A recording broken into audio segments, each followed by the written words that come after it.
Throughout the course of the last 1 year, I've been working out every single day. And I got a huge question raising inside of me many of these days. Because whether you believe it or not, most of these days were not so easy going. I mean, no mood for working out, weather, maybe hungry, maybe overeaten. And all these circumstances, I just came up and pop up all the single time, which didn't necessarily give me any kind of didn't necessarily put me in any kind of an over-motivated state to wake my ass up and go out there and work out. And so here's the thing, and here's the question that I've been raising up inside of me repeatedly. Why to do this thing? And the question behind it, or I would say above it, is who is telling to me to go through that course when I'm just simply telling to myself that I do not want to do that. So for example, today morning too, I just woke up, I have zero fucking mood for today. I want to go back, I want to oversleep, and I want to just hang out with people and do fucking nothing. And so since I've been living like a fucking monk, I do not really have that option, and I consciously created this environment for myself.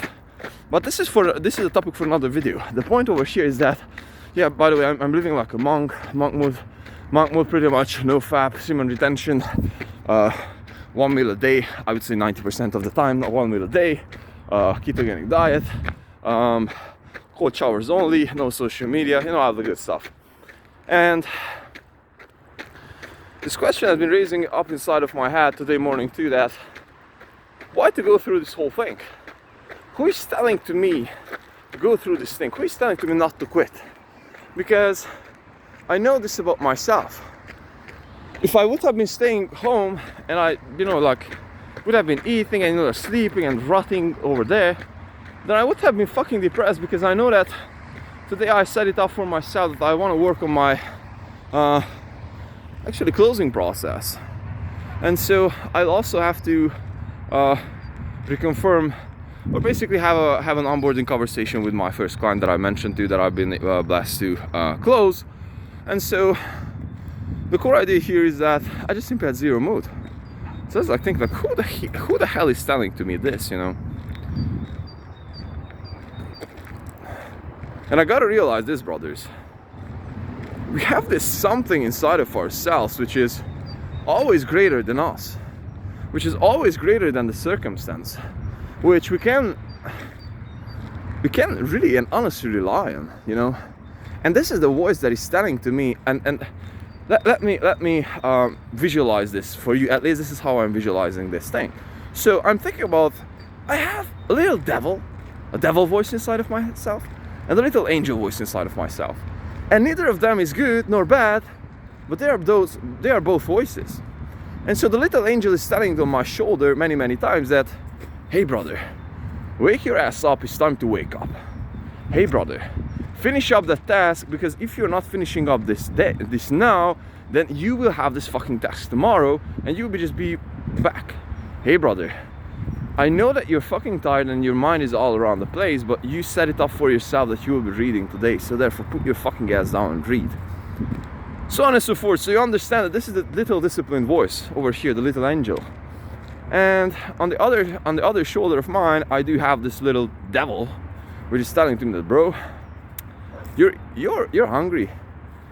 Fuck that 1 meal a day, brother. It's wake up, your body needs that fuel. Just fucking eat, It's that's okay.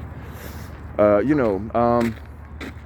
it's okay to skip working out today. You'll be working out all week long. Hey, bro, it's okay to take chill, bro.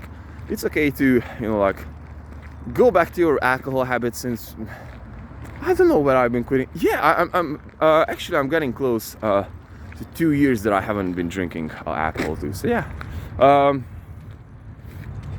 bro, just go back to that. Just smoke a joint, so on and so forth. This little voice.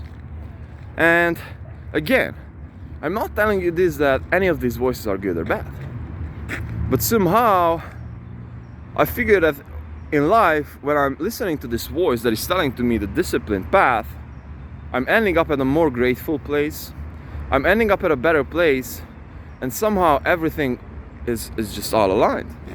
Because I've been experimenting with this, and I would say that almost scientifically, and I've been trying many times to go after my feelings, to go after like, hey man, like how I feel, like what I'm supposed to be doing today. And so many times that just simply happened, and that was like very, very good outcome. But overall, throughout definitely my 1.5 year since I really taken this path of entrepreneurship, I really needed to figure out a way how to be always self-reliant, always being able to make a decision which will be the most rational decision. And so the point over here is not necessarily to make the most rational decisions, but I was inverting this whole idea, and I was like, brother, how not to fuck up? And if I'm able to avoid shitty decisions, then I will get there. I will get there because, you know, I'm doing the work, and if I'm not sabotaging myself, then I will get there. And so what I also do think is that throughout this journey, what we call life, the biggest problem over here is not necessarily that we do not do the work. That's definitely one problem. But perhaps the biggest problem here is that, which lies under this, is that we are sabotaging ourselves. And if we are doing the work, that we are just sabotaging ourselves psychologically, or we are just sabotaging ourselves not to do the work, and just coming up with all these BS excuses. Because, and I would like to get back down to the core philosophy of mine and this channel, is that we are weak in our minds because we are comfortable.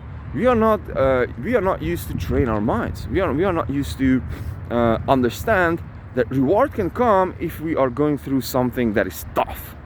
And so if you are teaching this to our brains, then our brain will, yes, we'll be waking up like a freaking baby and a child. So for example, today, I was so fucking emotional that I literally started my day, which I never fucking do, to open up Messenger, Facebook Messenger, which I do not, mostly I use it, you know, like once a week. I'm checking that thing out, you know, like I have to do, you know, like some kind of social connection with the world. But the point over here is that I just do not do that. And I was like recording a message to my brother, you know, like, hey man, like I love you and I fucking miss you and all that shit, because I was like so freaking emotional. And after that I was like, man, you clench your fucking teeth, you put your shit together, you get your workout session done, and you get your ass back working, because this is what you've been deciding. And so this is the thing over here, brother. This way, I'm just simply able to get to a place where I'm the most rational human possible, because I just simply taught it to my brain that if I'm going through the tough shit, then at the end of the day, I'll be getting my reward and everything will be good. And now that my brain knows that I'm going through this tough shit, I just know this higher thing, this higher self of mine, this little angel over here on my shoulder is telling to me this. And the more times I'm listening to him or her, and the more times I'm just I would say tuning up this voice, the more I'm able to realize that, hey bro, like everything is all okay, I'm good. And so in the midst of the greatest crises that I'm going through, I'm just standing here with this serenity. And this is perhaps what is coming from, again, physical exercise, physical pain, and I wouldn't necessarily say that pain, but enduring the pain. Enduring the pain and understanding that if you're going through something that is painful, that it doesn't feel good and doesn't feel right at the moment, that will be bringing the greater good. That is the point over here. The same thing, for example, with fasting. You are understanding that, man, like at this very moment I feel that I'm supposed to be eating. And no, brother, whether you believe it or not, if you're waking your ass up and you're willing to wait 5, 6, 7 hours and only eat for lunch, then you will not only feel better, you will be more productive, your body will function much more better, you'll be keeping your organs, you know, like you're just making a favor to your organs because they don't have to work and process that freaking food all the time. It's like intermittent fasting, you can look it up every single scientific research about it. It's just fucking healthier than eating eating full meals. It's just simple as this. So this is one idea. Another idea is that, hey man, like now I'm in the beginning of my workout session, I'm feeling like a piece of fucking shit. I do not feel like it. But at the end of the day, I'm feeling like I'm good. My muscles did evolve, my mindset, and so on and so forth. And so, if we can somehow tap into this place when we can really and honestly operate from here, then we just won the game, because we can control ourselves, and that's perhaps one of the greatest goal of man. This is what's supposed to be, perhaps, to be able to control ourselves, since we are biological creatures and animals in our bio nature. And so this is the voice, brothers. This is the voice, and this is the actual place where all of the perhaps greatness is coming from, you know. This is the place. And if you have tough days, bro, like, go through them, because life will contain many fucking tough days. But if you're becoming tough, it's like, you know, that's normal. This is a normal fucking day, you know, like, I don't care about that. I'm not over emotionalizing this whole thing. Shit happened. That is normal, you know. It's like, I'm used to this thing. And this is how we are able to bear bigger and bigger responsibilities, which perhaps leads to life worth living. Love.